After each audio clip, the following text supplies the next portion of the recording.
Today we will start new chapter, international trade, अंतरराष्ट्रीय व्यापार। तो जैसे कि टॉपिक से स्पष्ट है, अंतरराष्ट्रीय व्यापार। व्यापार का मतलब क्या होता है? ट्रेड का मतलब क्या होता है? Exchange of goods and services, वस्तुओं और सेवाओं का आदान प्रदान व्यापार कहलाता है, ट्रेड कहलाता है। और अंतरराष्ट्रीय व्यापार का मतलब है, अंतरराष्ट्रीय मतलब दो देशों के बीच में। तो जब एक तो हम व्यापार की जब बात करते हैं, यानी कि ट्रेड की जब बात करते हैं, तो व्यापार दो लेवल पे हो सकता है। एक होता है नेशनल ट्रेड, दूसरा होता है इंटरनेशनल ट्रेड, यानी कि राष्ट्रीय व्यापार और अंतरराष्ट्रीय व्यापार। तो राष्ट्रीय व्यापार का मतलब है कंट्री के अंदर, देश के अंदर ही विभिन्न भागों के बीच अगर व्यापार होता है तो कहलाएगा नेशनल ट्रेड। जैसे हमारा देश है भारत, इंडिया, तो उसमें हम देश के अंदर ही बिहार से झारखंड के बीच, झारखंड से हरियाणा के बीच, तो ये अगर विद इन द कंट्री अगर ट्रेड हो रहा है, यहाँ से झारखंड से हम लोग मान लो राइस भेज रहे हैं, या वहां से हम लोग गेहूं मंगा रहे हैं, तो ये जो देश के अंदर आदान प्रदान हो रहा है वस्तुओं का, सेवाओं का, तो वो कहलाएगा राष्ट्रीय व्यापार। देश के भीतर ही देश के विभिन्न भागों के बीच व्यापार हो रहा है, with in the country, different parts of the country के बीच में ही व्यापार हो रहा है। और जो अंतरराष्ट्रीय व्यापार है, इंटरनेशनल ट्रेड, इट इज बहुत बहुत देशों के बीच, विभिन्न राष्ट्रों के बीच, यानी राष्ट्रीय सीमा जो है, नेशनल बाउंड्री है, उसके आर पार वस्तुओं का और सेवाओं का आदान प्रदान करते हैं, गुड्स एंड सर्विसेज का एक्सचेंज करते हैं, तो that is called international trade. तो अंतर ये जो व्यापार है, ये it is of two level, दो स्तरों पे होता है, राष्ट्रीय व्यापार और अंतरराष्ट्रीय व्यापार। और व्यापार क्या है, ये हम लोग ने जाना, वस्तुओं और सेवाओं का जो स्वैच्छिक आदान प्रदान है, उसको व्यापार कहते हैं। Trade is the exchange of goods and services. और पहले क्या हुआ करता था, बार्टरिंग सिस्टम था, विनिमय प्रणाली था, एक्सचेंज सिस्टम था। क्योंकि इन एंशिएंट टाइम, प्राचीन काल में करेंसी का आविष्कार नहीं हुआ था, करेंसी नहीं था, मुद्रा का आविष्कार नहीं हुआ था। तब क्या होता था, वस्तुओं को आदान प्रदान किया जाता था। मैंने उसको चावल दे दिया, उसने मुझे गेहूं दे दिया, मतलब लाइक वस्तु के बदले वस्तु को दी जाती थी। पहले तो करेंसी था नहीं, मुद्रा थी नहीं, तो मुद्रा के स्थान पे दूसरी वस्तु को दी जाती। और ये जो सिस्टम है, वस्तु का जो प्रत्यक्ष आदान प्रदान किया जाता था, उसको कहा जाता है बार्टरिंग सिस्टम, या फिर विनिमय प्रणाली, विनिमय व्यवस्था। जैसे एक कुम्हार अपना मिट्टी का बर्तन बनाता है और उसको किसी से सेवा लेनी है या कुछ और काम करवाना है, तो वो अपने मिट्टी के बर्तन के बदले वो सेवा लेता। तो आज अगर रिसेंट डेज में अगर हम देखें, आधुनिक युग में, तो आधुनिक युग में हम देखते हैं कि कई भागों में विनिमय व्यवस्था जो है वो अभी भी है, प्रचलित है। क्योंकि ये प्राचीन काल में होता था, वस्तुओं के बदले वस्तुओं का आदान प्रदान, क्योंकि पहले करेंसी नहीं था, करेंसी का आविष्कार ही नहीं हुआ था। लेकिन अभी रिसेंट डेज में भी वर्ल्ड के कुछ कुछ भागों में ऐसा देखा गया है। इंडिया में भी विनिमय व्यवस्था का जो उस विनिमय व्यवस्था के माध्यम से व्यापार किया जाता है। यहाँ पे एक जगह है आसाम में, गुवाहाटी के पास में, गुवाहाटी से 35 किलोमीटर की दूरी पे जोगी रोड करके एक जगह है। वहां पे हर एक साल, एवरी ईयर, एक फेयर लगाया जाता है, एक मेला लगता है। आसाम का गुवाहाटी से, आसाम की राजधानी गुवाहाटी, गुवाहाटी से 35 किलोमीटर की दूरी पर जॉगी रोड एक जगह है, जहाँ पे हर एक वर्ष, एवरी ईयर, एक मेला लगता है जनवरी में, जिसका नाम दिया गया है जॉ बील फेयर, जॉ बील मेला। तो एक्चुअली इसमें क्या किया जाता है, उस समय तो बहुत सारा नया फसल को काटा जाता है, तो फसल की कटाई के बाद ये मेला को लगाया जाता है। तो हम यहाँ पे इस मेले में जो भी ट्राइबल्स पीपल रहते हैं, आदिवासी लोग रहते हैं आसपास के इलाकों में, वो वस्तुओं का प्रत्यक्ष आदान प्रदान करते हैं। यहाँ पे मुद्रा से नहीं वस्तुएं खरीदी जाती है, बल्कि वस्तु के बदले वस्तु को दी जाती है इस मेले में। और ये this is the only place in India, ये सिर्फ भारत का सिर्फ एकमात्र ऐसा मेला है एकमात्र ऐसा मेला है जहाँ पे विनिमय व्यवस्था अभी भी प्रचलित है। ऐसे तो कहीं भी आप जाओ, दुकान में लेने जाओगे तो आपको नहीं कहीं मिलेगा, आपको करेंसी देना पड़ेगा, मुद्रा देनी पड़ेगी। लेकिन एकमात्र ये जो मेला है इन गुवाहाटी और इन असम, जहाँ पे आदिवासी लोग वस्तुओं का प्रत्यक्ष आदान-प्रदान करते हैं इस मेले में। इस मेले का नाम है जॉबिल मेला। तो पहले जब करेंसी का आविष्कार नहीं हुआ था, तो उस टाइम जब नहीं हुआ था तब तो वस्तुओं का आदान-प्रदान किया जाता था, बार्टरिंग सिस्टम था, एक्सचेंज सिस्टम। यस मीना,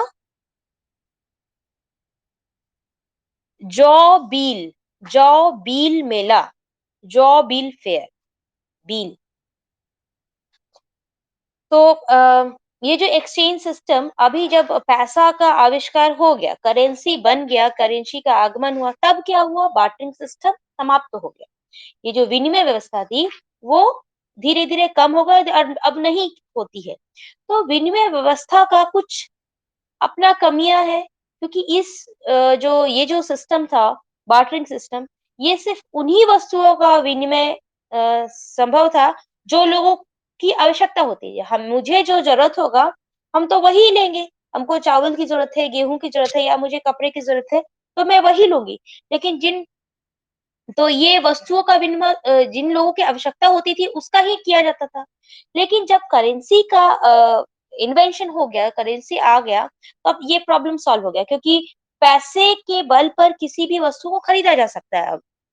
पहले यानी प्राचीन काल में पेपर का करेंसी नहीं होता था। अ, उसके पहले बाद में धीरे-धीरे मेटल का करेंसी बनाया गया, इज़ाद हुआ, लेकिन धात्विक मुद्रा भी नहीं थी बहुत पहले। तो कोई भी चीज़ अगर दुर्लभ वस्तुओं को ये सब अगर लेना होता था तो कुछ भी लेने के लिए कोई पैसे की जगह मतलब करेंसी की जगह पे कुछ पत्थर दे दिया, कुछ स्टोन्स जो बहुत महँगे स्टोन्स आते हैं, ये दे दिए। फिर चीता चीता जो है एक जानवर उसका पंजा बहुत महँगा मिलता है, वो दे दिया। व्हेल का दाँत वो दे दिया या कुत्ते का दाँत, खाल उसका जो है उसका फर किसी एनिमल का, कोई एनिमल को दे दिया, या फिर नमक भी दिया जाता था। छोटा इंस्ट्रूमेंट दे दिया, तांबा दे दिया, चांदी, सोना ये सब दे कर के चीज़ों को लिया जाता था। लेकिन अ, जब मुद्रा का आविष्कार हो गया तो फिर मुद्रा का प्रचलन फिर किया जाने लगा। तो ये जो हम एक वर्ड देखते हैं सैलरी, वेतन। तो ये जो वेतन है, हर एक आदमी जो एक सर्विसमैन है, उसको वेतन मिलता है, उसको सैलरी मिलती है। तो जो सैलरी शब्द है, वो लैटिन भाषा का सैलेरियम शब्द से आया है। याद रखेंगे सैलेरियम से आया है, सैलरी जो है, सैलरी का मतलब होता है वेतन और ये लैटिन वर्ड सैलेरियम से आया है, जिसका अर्थ होता है नमक द्वारा भुगतान करना, नमक के द्वारा। क्यों? क्योंकि उस समय क्या होता था नमक जो है बहुत दुर्लभ चीज़ था, बहुत ही कम मिलता था क्योंकि उस समय समुद्र से नमक नहीं बनाया जाता था। समुद्र के पानी से अभी तो आसानी से नमक बना लिया जाता है। लेकिन उस टाइम में नमक एक मिनरल के रूप में था क्योंकि अभी जो आप ब्लैक सॉल्ट, व्हाइट सॉल्ट देखते हो काला नमक और सेंधा नमक, तो ये पर्वत से, पहाड़ से उसको निकाल ये एक मिनरल है जिसको खनिज के रूप में प्राप्त किया जाता था। तो ये बहुत ही मिलना मुश्किल होता था, खर्चीला था। तो इसका भुगतान एक महत्वपूर्ण माने तो ये एक मतलब एक दुर्लभ चीज़ था इसलिए इसका नाम नमक के द्वारा ही भुगतान करना इसलिए इसका सैलरी नाम दे दिया गया वेतन को। अब हम देखते हैं कि ये अंतर्राष्ट्रीय व्यापार कैसे शुरुआत हुआ। व्यापार की तो शुरुआत हुई लेकिन अंतर्राष्ट्रीय व्यापार कैसे हुआ? राष्ट्रीय व्यापार तो हुआ, फिर अंतर्राष्ट्रीय व्यापार हुआ। तो पहले के ज़माने में या फिर प्राचीन काल में व्यापार जो होता था वो बिल्कुल लोकल लेवल पे होता था, स्थानीय स्तर पे होता था। क्योंकि वस्तु को अधिक दूरी पे ले जाना संभव नहीं था। अधिकांश जो रिसोर्सेज़ थे उनका यूज़ हम लोग फूड या क्लोथ्स ये ही हमारी मूलभूत आवश्यकताएँ थी और अभी भी है बेसिक जो नीड है हमारा रोटी, कपड़ा, मकान, अभी तो शिक्षा, स्वास्थ्य ये सभी इंक्लूड है। लेकिन पहले जो बेसिक नीड था भोजन और वस्त्र, ये मूल आवश्यकता ही थी। ये उनकी पूर्ति के लिए ही हम जो भी कार्य करते थे। तो केवल जो बहुत रिच पीपल थे, जिनके पास बहुत पैसे थे, बहुत धनी लोग थे, वे ही लोग सिर्फ आभूषण और महँगे कपड़े पहनते थे या खरीदते थे। क्योंकि ये उस टाइम में विलासिता का चीज़ था। मतलब हम मेरे पास अगर पैसे से ज़्यादा कुछ रहेगा, तभी हम जाके ज्वेलरी और ये सब महँगा परिधान पहन सकें। तो शुरुआत के उदाहरण में अगर देखें कि अंतर्राष्ट्रीय व्यापार का इतिहास अगर, तो ये रेशम मार्ग, सिल्क रूट था एक, 6000 किलोमीटर लंबा एक सिल्क रूट था, जो रोम को चीन से जोड़ता था। तो ये जो स्थल मार्ग से जाने वाला एक रास्ता चीन का रेशम, फिर रोम में ऊन और लोहा का चीज़, फिर बहुत ही कुछ बहुमूल्य धातु, तो ये सब इंडिया को, भारत को, पर्शिया को और ये जो मिडिल एशिया है, वहाँ से व्यापार होता था। तो ये रेशम मार्ग के रास्ते से रोम, चाइना, चीन, भारत ये मध्य एशिया इनके बीच महँगी वस्तुओं का व्यापार होता था शुरुआत में, सिल्क रूट के द्वारा। रोम साम्राज्य जब मतलब उसमें विघटन आ गया, विखंडन हो गया, तो 12वीं 13वीं शताब्दी में क्या हुआ 12th एंड 13th सेंचुरी में, तब सी रूट ज़्यादा इम्पोर्टेंट हो गया, समुद्री यातायात में वृद्धि हो गई। तब समुद्र के रास्ते से लोग यात्रा करने लगे। तो यूरोपीय कॉमर्स में बहुत उन्नति हुआ, प्रोग्रेस हुआ। तो ये कॉमर्स का मतलब होता है वाणिज्य। तो यूरोप और एशिया के बीच व्यापार बढ़ा। देन अमेरिका की खोज हुई। तो फिर 15वीं शताब्दी में क्या हुआ, यूरोपीय जो उपनिवेश शुरू हुआ, क्योंकि वस्तुओं के व्यापार की वृद्धि हुई। एक अन्य व्यापार हुआ जिसको कहते हैं दास व्यापार। आप सुने होंगे दास व्यापार, लोगों को ले जाकर के बलपूर्वक अफ्रीकन पीपल जो रहते थे वहाँ, तो अफ्रीकी के मूल निवासी जो थे अफ्रीका के, उनको जबरदस्ती पकड़ के अमेरिका ले जाया करता था और वहाँ पे एज़ अ लेबर श्रमिकों के रूप में काम करवाया जाता था उनसे बागानों में, फार्म में। तो जो ये पुर्तगाली, डच, स्पेनिश, अंग्रेज लोग अफ्रीकी मूल निवासी को जबरदस्ती पकड़ के अमेरिका ले जाते थे और वहाँ पे एज़ अ लेबरर्स काम किया जाता था। वहाँ दास के रूप में उनको काम करवाया जाता था। तो दास व्यापार आज मतलब 200 वर्षों से भी अधिक समय तक तो चला। दास प्रथा उस समय थी और इवन दो अभी भी इसलिए कई जगह देखा जाता है कि वहाँ पे लोग बस गए हैं। बाद में 1792 में डेनमार्क में, 1807 में ग्रेट ब्रिटेन में और 1808 में यूएसए में इस पे रिस्ट्रिक्शन लग गया, इस पे प्रतिबंध लग गया दास व्यापार पे। क्योंकि अब ये आप नहीं कर सकते कि आदमी का व्यापार करो, उसको जबरदस्ती आप काम कराएँगे। आप किसी को फोर्सफुली नहीं कह सकते आप मेरा नौकर बनो और आपको काम करना ही पड़ेगा एज़ अ लेबर के रूप में, एज़ अ मेड सर्वेंट या वो व्हाटएवर। तो ये जो दास प्रथा है इस पे प्रतिबंध लग गया और ये व्यापार लगभग समाप्त हो गया। तो उसके बाद 1980 और 1820 के बीच औद्योगिक क्रांति हुई, इंडस्ट्रियलाइजेशन हुआ, इंडस्ट्रियल रिवॉल्यूशन हुआ। जब इंडस्ट्रियल रिवॉल्यूशन हुआ, तब इंटरनेशनल ट्रेड में एक बहुत बड़ा चेंज आया। क्योंकि इंडस्ट्रियल रिवॉल्यूशन के बाद, औद्योगिक क्रांति के बाद बहुत सारी चीज़ों का डिमांड बढ़ गया था। बहुत सारी चीज़ों को प्रोसेस किया जाने लगा। तो अनाज हो गया, मांस हो गया, ऊन हो गया, इन सब में की का डिमांड बढ़ गया। लेकिन जो निर्मित वस्तु की तुलना में उनका जो वैल्यू था, वो कम हो गया। तो जितने भी औद्योगिक देश थे, जितने भी इंडस्ट्रीज़ जहाँ पे स्थापित किए गए थे, वहाँ पे रॉ मटेरियल यानी कि कच्चे माल का इम्पोर्ट किया जाने लगा और जो बना-बनाया वस्तु है, उसको एक्सपोर्ट यानी निर्यात किया जाना शुरू कर दिया गया। तो उसके बाद 19th सेंचुरी के शुरुआत में जो भी प्राथमिक वस्तु है, जो भी प्राइमरी प्रोडक्ट्स हैं, उनका उत्पादन करने वाले देश का इम्पोर्टेंस कम हो गया और औद्योगिक राष्ट्र एक-दूसरे के कस्टमर बन गए, एक-दूसरे के ग्राहक बन गए। तो जब प्रथम विश्व युद्ध हुआ, उसके बाद द्वितीय विश्व युद्ध हुआ, उसके दौरान बहुत सारे नेशंस, बहुत सारे कंट्रीज़ उसने व्यापार का जो टैक्स है, उस पे बहुत सारा प्रतिबंध लगाया गया टैक्स पे। क्योंकि ये विश्व युद्ध के बाद व्यापार मतलब ये जो ट्रेड किया गया, उसमें जो शुल्क लगाया जाने लगा, तो उसको फिर एक ऑर्गेनाइजेशन है गैट करके, तो उसको वो वो मतलब वो एक संस्था बनाया गया जो बाद में डब्ल्यूटीओ बना, वर्ल्ड ट्रेड ऑर्गेनाइजेशन। गैट जो है इसका नाम है general agreement on tariff and trade. तो ये टैरिफ एंड ट्रेड का मतलब क्या है? व्यापार के से संबंधित जनरल एग्रीमेंट किया जाएगा देशों के बीच। हालांकि उसका बाद में नाम बदल के वर्ल्ड ट्रेड ऑर्गेनाइजेशन रख दिया गया, जो कि अभी यही देखता है, अंतरराष्ट्रीय व्यापार के कार्य को देखता है। तो अगर हम बहुत ज्यादा टैक्स वसूल रहे हैं या फिर उसको कम करना है ना बढ़ाना है, ये सब डब्ल्यूटीओ ही करता है। तो अंतरराष्ट्रीय व्यापार देखा जाए तो अभी का जो इकोनॉमी है वो पूरा एक तरीके से आत्मनिर्भर नहीं है। हम इंडिपेंडेंट नहीं है, हमको कुछ चीजों का तो व्यापार करना ही पड़ता है, आयात या निर्यात करना पड़ता है, आयात करना पड़ता है। तो हर एक देश में कुछ वस्तुएं हम आयात निर्यात कब करेंगे? मेरे हम आयात यानी इंपोर्ट तभी करेंगे जब हमको उसका नीड है, लेकिन हमारे पास वो चीजें नहीं है, तभी हम उस चीज का आयात कर रहे हैं।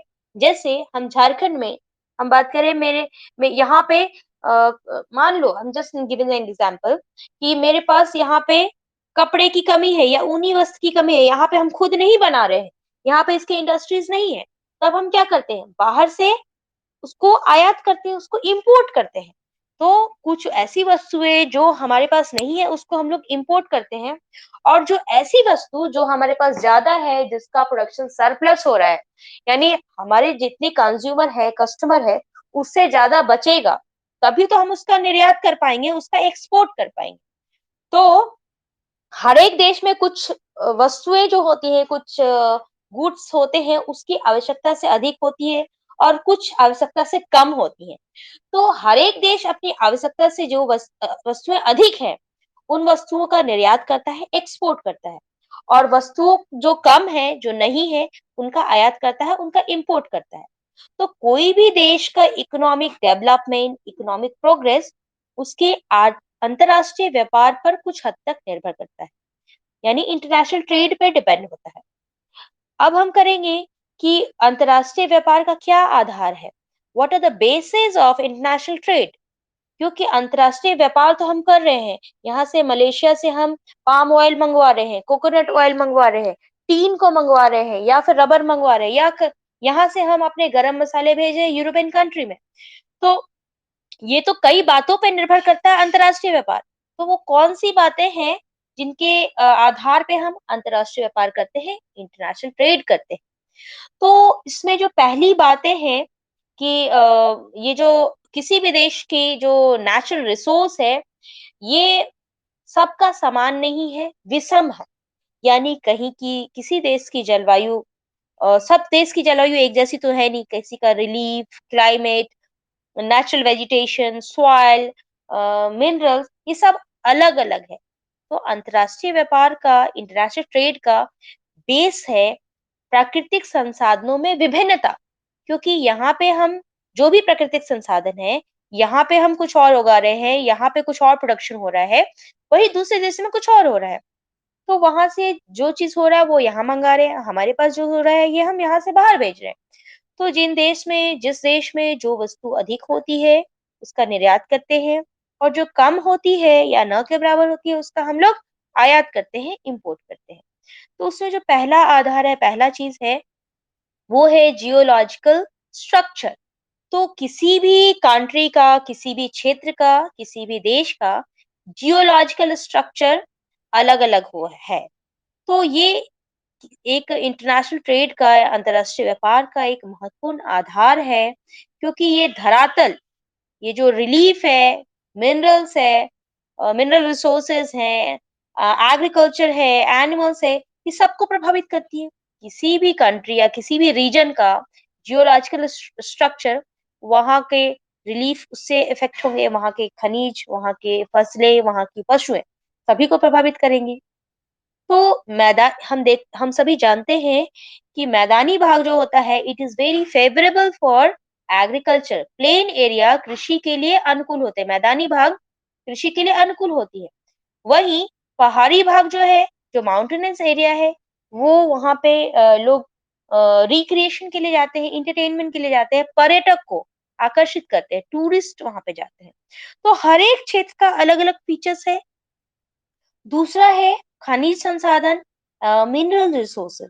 तो खनिज का सबसे महत्वपूर्ण बात ये है कि विश्व स्तर पे इसका जो डिस्ट्रीब्यूशन है, इसका वितरण है, इट इज़ वेरी अनइवन, ये असमान है।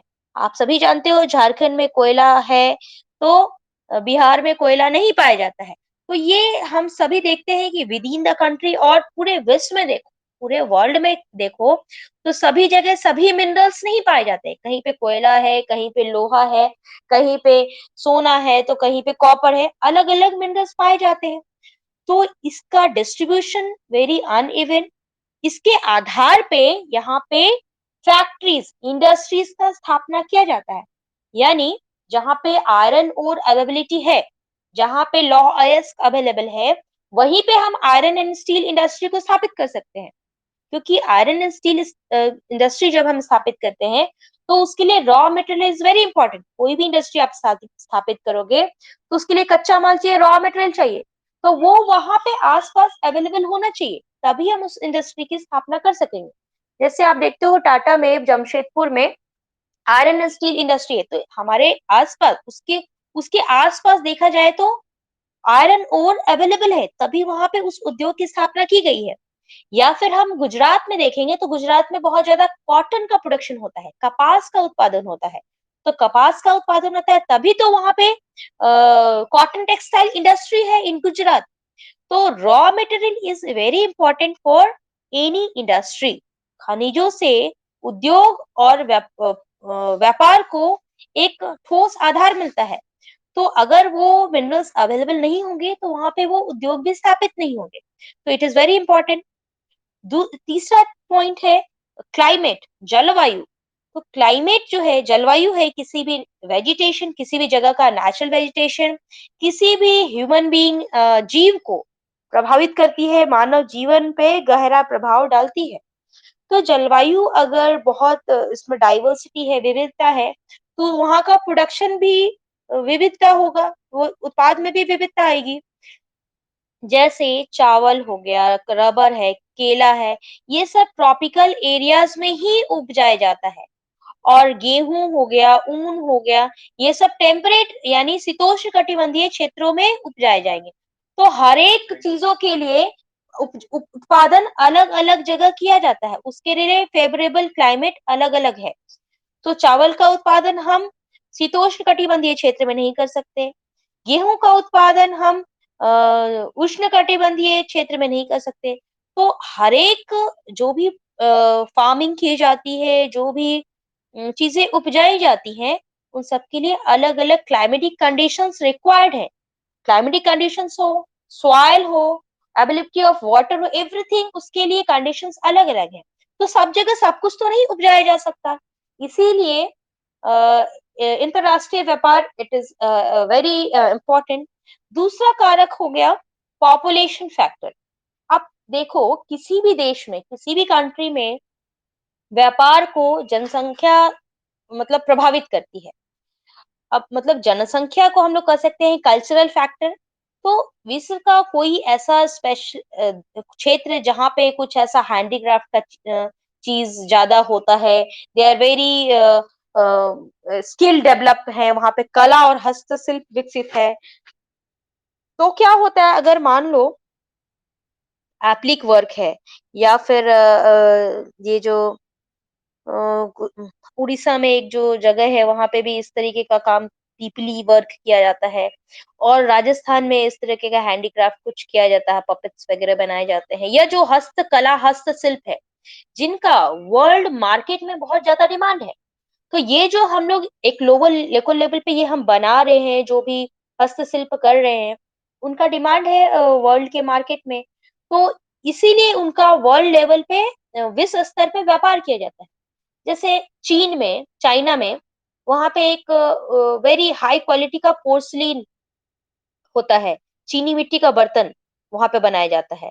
ब्रोकेड जो ये जो जरीदार और बूटादार जो कपड़ा है, उस तरीके का कपड़ा वहाँ के लिए बनाया जाता है। तो वहाँ उसका डिमांड है।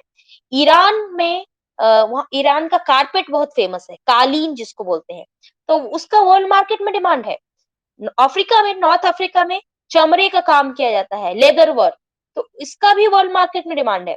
इंडोनेशिया में जो बाटिक है, मतलब ये जो छींट वाला जो वस्त्र होता है, क्लॉथ होता है, वो वहाँ पे बहुत मतलब किया जाता है काम हस्तशिल्प का। तो उसका वर्ल्ड मार्केट में डिमांड है, तो ऑब्वियसली वहाँ से लोग खरीदना चाहेंगे, वहाँ से लोग व्यापार करेंगे। एक तो ये हो गया सांस्कृतिक कारक है। दूसरा है पॉपुलेशन का साइज क्या है? अगर किसी क्षेत्र में पॉपुलेशन बहुत अधिक है, कोई अधिक जनसंख्या वाला क्षेत्र है, बहुत ज़्यादा पॉपुलेशन है, किसी का population density is very high, तो वहाँ पे अंतर्राष्ट्रीय व्यापार अधिक होगा। और लेकिन आंतरिक व्यापार अधिक सॉरी जनसंख्या घनत्व अधिक है, तो वहाँ पे लोकल लेवल पे व्यापार अधिक होगा, अंतर्राष्ट्रीय व्यापार कम होगा। क्यों होगा? क्योंकि वहाँ पे कंज्यूमर्स ज्यादा है, वहाँ पे उपभोक्ता ज्यादा है। तो अंतरराष्ट्रीय ऐसे देशों में निर्यात के लिए उत्पादन फिर कम होगा, तो अंतरराष्ट्रीय व्यापार की दृष्टि से वो ज्यादा इंपॉर्टेंट नहीं होगा। तो जैसे जिन देशों में बहुत हाई स्किल लेवल मतलब लोग उच्च गुणवत्ता का जीवन जीते हैं, वहां पे वस्तुओं की मांग बढ़ती है, व्यापार की वृद्धि होती है। उसके बाद इकोनॉमिक डेवलपमेंट होता है। व्यापार पे एक ट्रेड का वहां के इकोनॉमिक डेवलपमेंट में बहुत ही गहरा प्रभाव पड़ता है। कुछ देशों के लोग अभी भी क्या करते हैं, प्राइमरी एक्टिविटीज में इन्वॉल्व है। आप सभी जानते हैं जो हम लोग एक्टिविटीज है, क्रियाकलाप है, we can divide into four category: primary activity, secondary activity, tertiary and quaternary. तो प्राथमिक क्रियाकलाप के अंतर्गत हम लोग जानते हैं कि इसमें एग्रीकल्चर किया जाता है, हंटिंग किया जाता है, माइनिंग किया जाता है। तो कुछ देश के लोग अभी भी कृषि कार्य कर रहे हैं, वहां पे खनन कर रहे हैं, यानी कि वहां पे प्राथमिक व्यवसाय में लगे हुए हैं। और इसमें ज्यादातर जो देश है वो एशिया और साउथ अमेरिका और अफ्रीका के अधिकांश देश शामिल हैं। तो ये देश मुख्य रूप से एग्रीकल्चर यानी कृषि और खनन से संबंधित कच्चा माल ही निर्यात करेंगे, क्योंकि यहाँ पे ज्यादा कृषि और खनन से संबंधित कार्य हो रहा है। तो अ, जैसे एग्जाम्पल में देखिए, मारितानिया और जाम्बिया और रवांडा अपने विदेशी मुद्रा का 95% से अधिक भाग प्राथमिक उत्पाद से ही प्राप्त करता है, क्योंकि वहां पे प्राइमरी प्रोडक्ट्स होते हैं और उसको ही वो लोग निर्यात करके अंतरराष्ट्रीय व्यापार करते हैं। तो कुछ देश में एक ही वस्तु का उत्पादन पे निर्यात ज्यादा होता है। जैसे हम देखें कि जाम्बिया में कॉपर का प्रोडक्शन होता है या कॉपर का निर्यात किया जाता है, जिसका ज्यादा जहां प्रोडक्शन होगा वही चीज निर्यात करेंगे। मेरे पास सरप्लस होगा तभी तो हम बाहर भेज पाएंगे। तो युगांडा में देखा जाए तो कॉफी का निर्यात हो जाता है। तो युगांडा में कॉफी का निर्यात इतना होता है कि वहां से फॉरेन करेंसी 95% से भी अधिक प्राप्त होता है। और कुछ डेवलप कंट्री है जहाँ की उद्योग पे वहाँ का इकोनॉमी डेवलप मतलब निर्भर करता है, रिलाई करता है। तो ये देश मुख्य रूप से जो निर्मित माल तैयार करते हैं उनको बाहर भेजते हैं। तो ये जो प्रोडक्ट है, निर्मित तैयार माल, जो उसमें यूएसए है, ब्रिटेन है, जापान है, जर्मनी है, ये सब बना के प्रोडक्ट बाहर भेजते हैं। क्योंकि ब्रिटेन और जापान में कच्चा माल नहीं होता है, इसीलिए ये कच्चा माल जो है, रॉ मटेरियल, वो बाहर से मंगवाते हैं और जो प्रोडक्ट बनता है उसको फिर निर्यात करते हैं, एक्सपोर्ट करते हैं। तो उनका तो व्यापार दुगना हो गया। तो इस तरीके से व्यापार किया जाता है। उसके बाद अगर हम देखें कि बहुत सारे विकासशील देश में कैपिटल का अभाव है, पूंजी का अभाव है, तो वे देश जो है विदेशी निवेश पे निर्भर करते हैं। तो अगर विदेशी निवेश की सहायता से फिर अपने देश में वो उद्योग स्थापित करेंगे, तब जाके वो कुछ निर्यात या कर सकेंगे। उसके अलावा ये अंतर्राष्ट्रीय व्यापार से परिवहन और संचार का भी विकास होता है। क्योंकि व्यापार जब हम करते हैं, जब हम ट्रेड करते हैं, तो कैसे ले जाएँगे? एक ले जाने के लिए कोई मोड ऑफ ट्रांसपोर्ट चाहिए होगा। तो वस्तुओं का आदान-प्रदान करने के लिए transport is very important. Either आप सी वे से भेजो, आइदर आइदर रोड ट्रांसपोर्ट और आइदर लैंड ट्रांसपोर्ट। तो परिवहन का एक अच्छा व्यवस्था होना चाहिए। आधुनिक समय में लैंड ट्रांसपोर्ट हो या वाटर ट्रांसपोर्ट हो या एयर ट्रांसपोर्ट, इन सब माध्यम से, इन सारे मोड ऑफ ट्रांसपोर्ट जो भी हैं, इनसे इंटरनेशनल ट्रेड किया जाता है। अगर बहुत भारी वस्तु है, बहुत हेवी चीज़ है, जैसे लौह अयस्क है, आयरन ओर है, कोयला है या फिर बहुत खराब हो जाने वाली चीज़ें हैं, दूध है, मिल्क प्रोडक्ट है, मांस है, फ्रूट्स है, तो विश्व के सभी भागों में पहुँचाए जाने लगे हैं। जिन देशों में परिवहन की सुविधा बहुत अधिक उन्नत नहीं है, वो देखा गया है कि वहाँ पे इंटरनेशनल ट्रेड नहीं किया जा रहा है या बहुत पिछड़ी अवस्था में है। इसीलिए परिवहन की सुविधा होना भी it is very important for international trade. तो ये हुए कुछ बेसिस ऑफ इंटरनेशनल ट्रेड। आगे हम नेक्स्ट क्लास में we will do further in this topic. So आज का क्लास यहीं तक रखते हैं girls. Am I audible?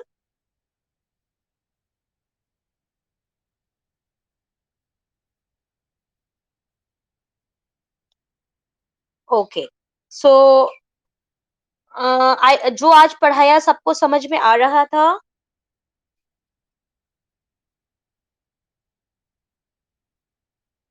Okay. ठीक है, तो आप लोग घर पे भी पढ़ते रहिए और सबकी तबीयत ठीक है अभी? Situation is very bad nowadays. Okay, very good. Because देखो इतने कम स्टूडेंट जॉइन करते हो, 73, 74, I feel very bad. 192 have registered, out of 192 only 74 have joined today. तुम लोग बाकी लोग को थोड़ा इनकरेज करो। क्यों दे आर स्लीपिंग और what they are doing, I don't know if they are not well और क्या प्रॉब्लम है। अगर तुम्हारा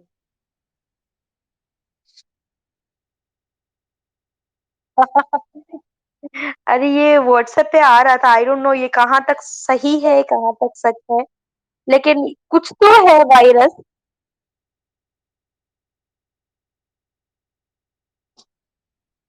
अभी तो बोल दिया गया था कि ये एयरबॉर्न डिजीज है। नाउ अभी रिसर्च में आ रहा है कि ये एयरबॉर्न भी नहीं है। अब ये क्या है, अभी डेली कुछ ना कुछ रिसर्च सामने आ रही है। तो तुम लोग को क्या करना है, you just keep on masking, अपना मास्क डबल मास्क लगा के रहो, हैंड सैनिटाइज करके रहो, सोशल डिस्टेंस में रहो, फिजिकल डिस्टेंस में रहो and maintain hygiene. Physical hygiene हो या